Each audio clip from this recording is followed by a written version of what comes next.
Saya juga tidak berpikir, bahkan tidak percaya kalau TEJ menyuruh Lubis untuk mengkonter atau menolak konten saya. Kita ngomongin ayam, sapi dibawa-bawa. Gimana saya nanggapinya? Anda protes kepada ayam, kenapa sapi nggak Anda protes? Dan satu lagi, saya juga akan menjawab pertanyaan-pertanyaan di kolom komentar yang sebelumnya.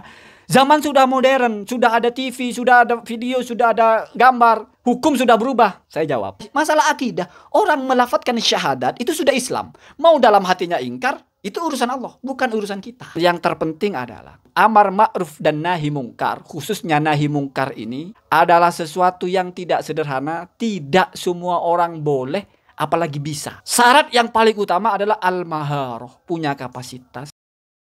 Assalamualaikum warahmatullahi wabarakatuh. Bismillahirrahmanirrahim. Allahumma sholli ala sayyidina Muhammad. Menanggapi konten saya yang terakhir, sebelum ini maksudnya, saya lihat TIJ justru men-share konten itu di tab komunitas dia. Saya tidak memahami maksudnya itu mendukung atau tidak ya, tapi tidak penting juga ya. Tiba-tiba adalah Bung Lubis 212 mempertanyakan konten saya itu. Saya pilih bahasa yang paling halus, mempertanyakan. Entah protes, entah mencaci maki atau apa. Saya suka bahasa yang sederhana saja.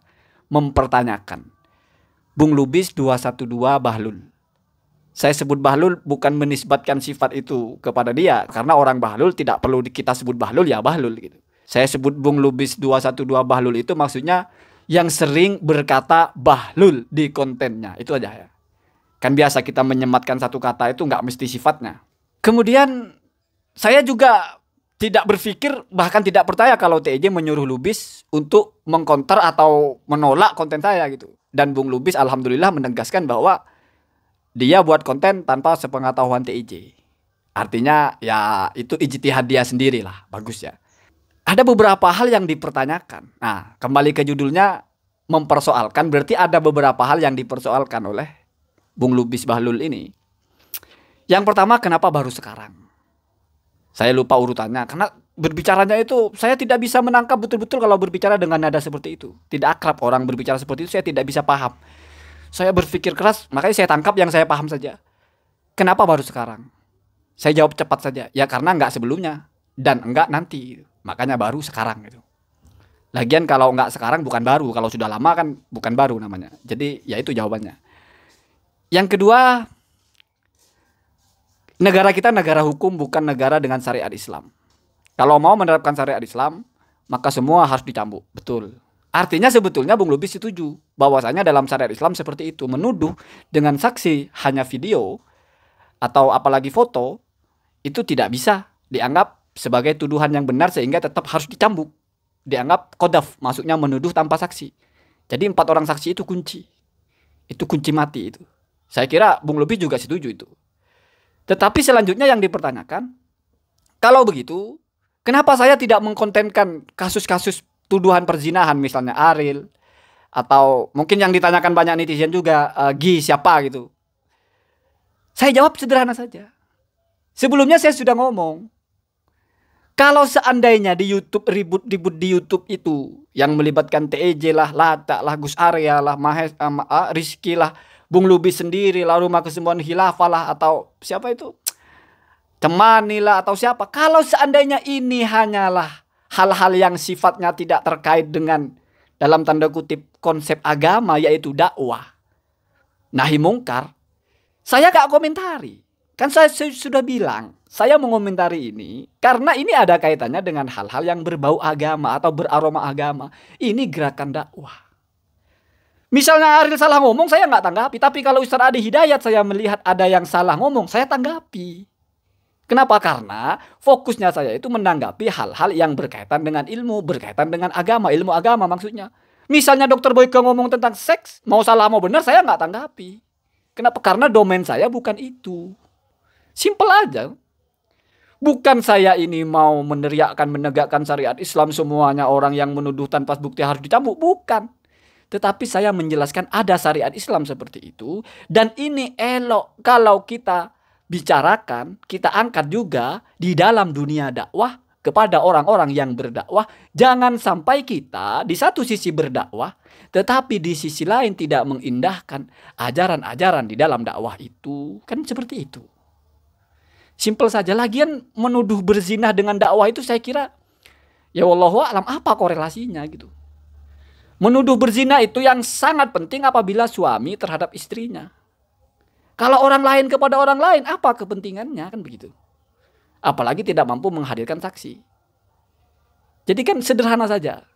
Sederhana. Kalau soal saya masuk angin atau ada yang komentar masuk duit, saya tidak akan memperkarakan masalah itu. Di narasi lebih tajam dari itu pun apa persoalannya? Saya maafkan, selesai kan. Kenapa? Karena saya tidak ingin channel saya ini berisi perang yang tidak jelas gitu. Kita dituduh terus kita tuduh balik, enggak. Lagian saya sudah bilang, orang kalau menuduh tidak boleh kita membalik dengan tuduhan. Kenapa? Karena itu tidak termasuk kepada intisor yang diperbolehkan. Kalau saya dibilang bahlul, saya boleh sejatinya mengatakan ente yang bahlul. Itu masih tidak masuk kepada melampaui batas. Saya dibilang goblok, saya bilang ente yang goblok, itu masih boleh. Dan dosanya yang memulai gitu. Tetapi saya mau ngambil yang lebih baik, yaitu sabar dan memaafkan. Saya maafkan, nggak ada persoalan. Lagi pula saya punya dunia yang nyata gitu ya. Dunia saya bukan di YouTube sebetulnya. Artinya kamu mau menarasikan saya seperti apapun di YouTube, nggak ada persoalan. Nggak ada persoalan sama sekali. Saya masih berhusnudon. Semua orang akan mengerti, akan terarah kepada kebenaran bila dapat rezeki berupa hidayah dari Allah. Dan yang terpenting adalah amar ma'ruf dan nahi mungkar, khususnya nahi mungkar ini adalah sesuatu yang tidak sederhana. Tidak semua orang boleh, apalagi bisa. Atau kalau dibalik, tidak semua orang bisa, apalagi boleh. Syarat yang paling utama adalah al-maharoh, punya kapasitas, punya ilmu, tahu persis bagaimana caranya mencegah kemungkaran. Khawatirnya kalau tidak tahu nanti yanha anil mungkari wa ya'ti bihi. Niatnya dia mencegah kemungkaran tapi justru mendatangkan kemungkaran baru. Nah, ini kan repot. Jadi tanakut, bertentangan kan. Niat mau memadamkan api tapi disiramnya pakai air 1000 liter, banjir. Terbakar cuma di pojok, disiram air sebanyak itu, rubuh rumahnya. Kan begitu. Man akhto'at thoriqah fahuwa dhallah. Niat baik, kalau caranya salah, sesat. Maksudnya sesat itu bukan golongan sesat, bukan. Nyasar. La yudroku al-muna. Yang diinginkan itu tidak akan tercapai. Ini kan sudah falsafah umum. Syekh Al-Buti itu kan mengatakan, rubba husnin niyati khonahu su'ul fahmi atau su'ul ilmi. Terkadang atau seringkali itu niat yang baik itu dihancurkan oleh kapasitas yang lemah, pemahamannya kurang, itu kurang berhati-hati atau kurang apa. Tapi saya tidak menghakimi Bung Lubis seperti itu. Apalagi dalam gerakan yang lain, misalnya gerakan dia konsis melawan orang-orang yang munafik atau apalah itu. Tak ada saya pikir pasal itu ya. Sebetulnya ya agak merasa kurang penting juga saya menanggapi ini. Cuman karena di situ pertanyaan, ya sudah saya jawab. Dan satu lagi saya juga akan menjawab pertanyaan-pertanyaan di kolom komentar yang sebelumnya. Zaman sudah modern, sudah ada TV, sudah ada video, sudah ada gambar. Hukum sudah berubah. Saya jawab. Hukum berubah tidak sesuai dengan nalar Anda. Anda baca acuan ulama internasional, Syekh Ali Jum'ah, fatwa Mesir. Sampai kapanpun, ingat, sampai kapanpun orang menuduh berzina, ini bicara konteks agama Islam, bukan pasal hukum. Hanya dengan 2 cara. Orang itu bisa berstatus berzina itu hanya dengan 2 cara. Yang pertama al-iqrar, dia mengakui. Dan ini tidak perlu bukti. Jadi tidak perlu saksi, pengakuan itu cukup. Mau dia berbohong atas pengakuannya, dia tetap dihukumi orang berzina. Harus langsung dihad. Ingat itu ya. Kenapa? Li'anna al-iqrara ra'sul bayyinah. Karena pengakuan itu sudah bukti tertinggi. Ulama memberikan penjelasan, karena orang yang berpikir waras tidak mungkin mengakui sesuatu yang merugikan dirinya. Artinya kalau dia mengakui berarti itu benar. Itu logika fikih. Yang kedua, 4 saksi. 3 saja ditolak. Apalagi 2, apalagi 1. Dan ini tidak digantikan oleh video, oleh foto, oleh apa. Bahkan misalnya orang dituduh berzina tapi tidak punya saksi, lalu dites DNA, orang itu hamil, bayinya persis dengan laki-laki yang dituduh menzinahinya, itu tetap tidak boleh perempuan itu dirajam, tidak boleh perempuan itu dicambuk. Kenapa? Karena secara syariat dia tetap tidak dihukumi berzina. Apakah berarti dia lepas dari dosa zinahnya kalau ternyata dia berzina? Ya kamu harus paham, Hukum fikih itu nggak mesti masalah di mata Allah. Tapi di antara kita, hukum itu berdasarkan zahirnya. Orang berzina, tidak ada yang tahu. Apakah lalu dia tidak berzina? Tidak, di hadapan Allah berzina. Orang dituduh berzina tidak punya 4 saksi. Satu orang kamu melihat betul-betul orang berzina, tapi kamu tidak punya 4 saksi yang lain. 3 saksi yang lain. Orang itu di mata fikih tidak berzina. Kamu yang salah. Di mata Allah, ya orang itu yang salah. Kan biasa seperti itu. Jangankan masalah akidah. Orang melafadzkan syahadat itu sudah Islam. Mau dalam hatinya ingkar, itu urusan Allah, bukan urusan kita. Ini harus kita paham. Jadi secanggih apapun teknologi, bahkan hatta yang paling ilmiah konkret DNA, dites DNA-nya sama dengan bapaknya, sama dengan yang dituduhkan berzina, itu anak tetap tidak bisa dianggap anak dia. Tidak bisa perempuan ini dianggap berzina dengan dia. Yang bisa membuat dia dianggap berzina 4 orang saksi. Tidak bisa ditawar. Kalau kamu berpikir ini bisa dinalar, jangan bicara dengan saya. Saya sudah tidak suka orang yang menalar fikih. Kecuali Anda bawakan satu rujukan.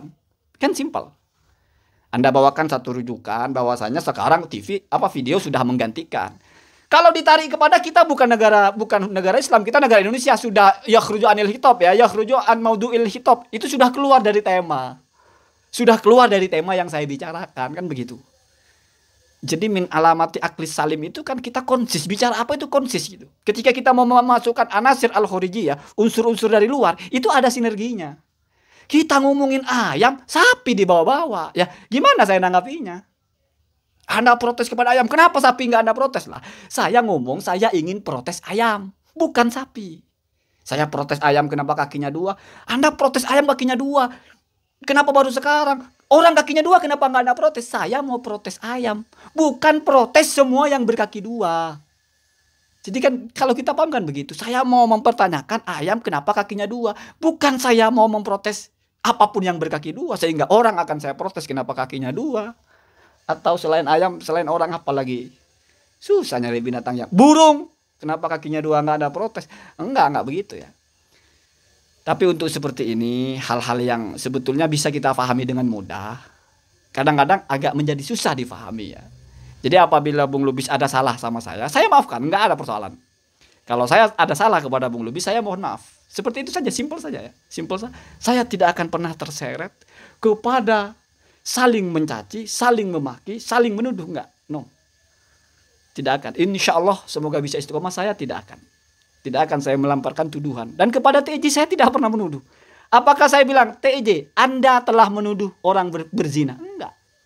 Kalau TJ menuduh berzina, maka harus dicambuk. Apakah berarti saya menuduh? Coba kita baca hadis Nabi. Kalau anakku Fatimah mencuri, saya potong tangannya. Nabi menuduh anaknya mencuri, kan enggak. Jadi ini mempertegas hukum kepada siapapun gitu. Kepada siapapun. Bahkan bahasa saya entah TJ, entah siapalah. Jangan melakukan sesuatu yang dilarang oleh agama, walaupun mungkin secara negara boleh. Artinya Anda punya bukti boleh, itu secara hukum boleh. Secara agama tidak boleh. Untuk apa sih kita paksakan? Kan seperti itu kalau berpikir saya sehat. Atau mungkin untuk kepentingan tertentu saya tidak paham. Ya. Dan tidak boleh berbicara apa yang tidak kita pahami. Itu prinsip berpikir sehat dan juga prinsip Al-Qur'an. Wala takfu ma laisa laka bihi ilmun. Jangan kamu keluar omongan yang kamu tidak kuasai. Orang membicarakan sesuatu yang dia pahami itu masih bisa salah. Apalagi orang yang bicara sesuatu yang tidak dipahami. Hayata ayusibo, jauh sekali, nggak mungkin bisa benar. Tidak mungkin secara adi, secara kebiasaan ya. Bisa saja mungkin benar yang meleset, tapi meleset di tempat yang benar gitu. Hadanallahu wa iyyakum ajmain. Semoga ada manfaatnya. Assalamualaikum warahmatullahi wabarakatuh.